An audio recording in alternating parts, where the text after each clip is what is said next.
ఇస్తే 86.8 వేల కోట్ల లోన్లు ఇచ్చినాం, ఓనర్లుగా మార్చినాం.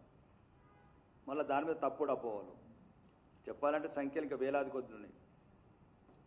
తెలంగాణ ప్రభుత్వం సుమారు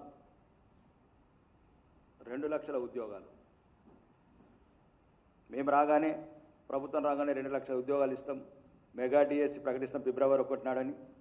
6 నెలల్లో 2 లక్షల ఉద్యోగాలు యువతకు, ఏదైతే తమ ప్రాణాలు అర్పించే అమరవీరులు నియామకాలు వస్తాయి అని వాళ్ళు ఆత్మార్పణ చేశారు, రాష్ట్రం గురించి త్యాగాలు చేశారు. అబద్ధాల మాటలెక్కి ఈరోజు 2.5 సంవత్సరాల నిరుద్యోగ వృద్ధి ఇవ్వకుండా, నియామకాలు చేయకుండా ఈరోజు ఒక కేంద్ర ప్రభుత్వం మీద, కేంద్ర ప్రభుత్వ మంత్రుల మీద ఏదో ఒక రకంగా తప్పుడు ప్రచారం చేసి తప్పించుకోవాలనుకుంటున్నారు రేవంత్ రెడ్డి. అది తెలంగాణ యువత, నిరుద్యోగులు నీకు జిహెచ్ఎంసీ ఎన్నికల్లో గుణపాఠం చెప్తారు, రాబోయే అన్ని ఎన్నికలలో నీకు సమాధానం చెప్పడానికి సిద్ధంగా ఉన్నారు.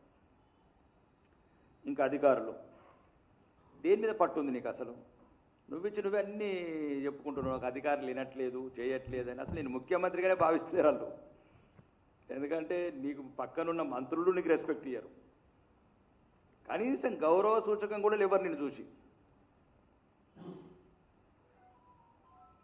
ఏదో మూటలు మోయడానికి తప్ప.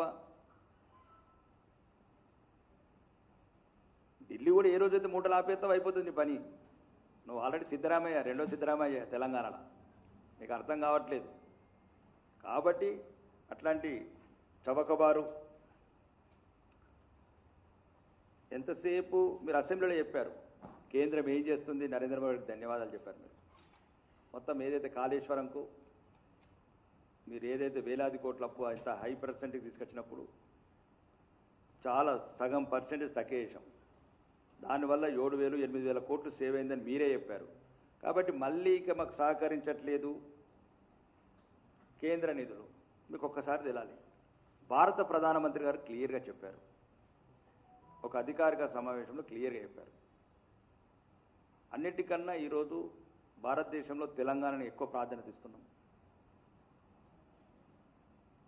అనవసరంగా లేనిపోని అబద్ధాలు, ఎట్లయితే ఎన్నికలలో అబద్ధాలు ఆడావో ఆ రకంగా ఉదర్ మత్ కోజో జిదర్ తుమ్ కోజరే వాపర్ మత్ కోజో. ఒకవేళ నీకు అదే కావాలంటే లెక్కలు ఇస్తాం, గుజరాత్కు ఇచ్చిన నిధులు కావాలంటే దీంట్లో వచ్చి సగం వస్తాయని. ఉమ్మడి రాష్ట్రంలో 1000 కోట్లున్న రైల్వే బడ్జెట్ని 5,500 కోట్లు చేశాము.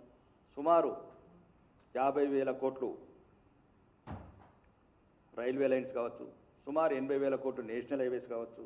రీసెంట్లీ దానికింత ఇంకా ముందనే ఒక వారం రోజుల క్రితం 7,600 కోట్లు. నీళ్ళకి అబద్ధాలు కాదు,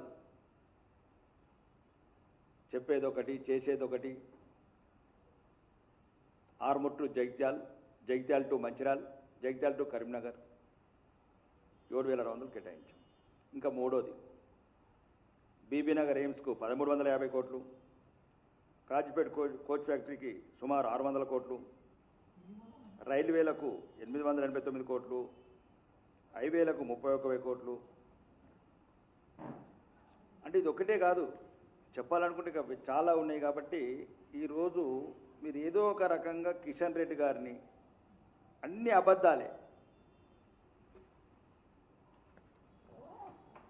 మళ్ళీ ఈరోజున్న రైతులు అదొక పనికిరాని యాప్ పెట్టి మధ్య దళారులకు మీ కాంగ్రెస్ ఏజెంట్